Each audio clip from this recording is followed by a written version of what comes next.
ఏటా లక్షలాది మంది భక్తులు తిరుమల శ్రీవారి దర్శనానికి వస్తుంటారు గదా. కాని ఆ అశేష జనసందోహానికి కూడా తెలియని ఒక అద్భుతమైన మిస్టరీ ఎక్కడ దాగి ఉందని మీకు తెలుసా? ఇక్కడ స్వామివారిని జీవించే దేవుడు అంటారు. అంటే దేవుడు ఆ విగ్రహంలోనే సజీవంగా, భౌతికంగా కొలువై ఉన్నాడని నమ్మకమన్మాట. ఆ విశ్వాసం వల్లే తిరుమలలో ప్రధానంగా 3 ఆశ్చర్యకరమైన అద్భుతాలు జరుగుతున్నాయని భక్తులు బలంగా నమ్ముతారు. అందులో మొదటిది సాక్షాత్తూ ఆ స్వామివారి మూలవిరాట్టుకు సంబంధించిన ఒక అద్భుతమైన భౌతిక రహస్యం. అదేంటంటే స్వామివారి విగ్రహంపై ఉండే జుట్టు వాస్తవానికి అది నిజమైనదే అని చెబుతారు. వినడానికి ఆశ్చర్యంగా ఉంది కదూ.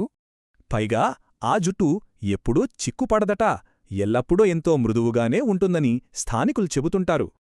ఇక రెండవది ఒక విచిత్రమైన శబ్దానికి సంబంధించిన మిస్టరీ.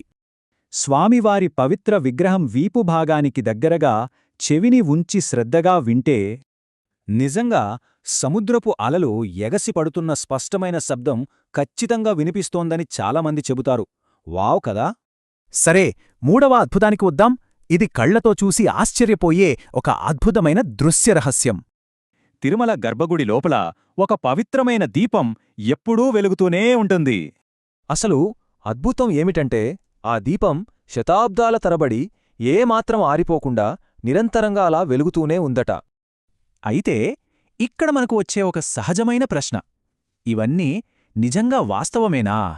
నిజం చెప్పాలంటే ఈ రహస్యాల వెనుకున్న అసలైన వాస్తవం ఏమిటన్నది ఇప్పటికీ ఎవ్వరికీ ఖచ్చితంగా తెలియదు.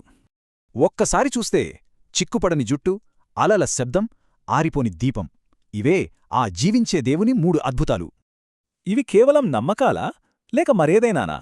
ఏదేమైనా ఆ దేవుణ్ణి నమ్మేవాళ్లు కామెంట్స్లో ఖచ్చితంగా గోవిందా అని టైప్ చేయండి.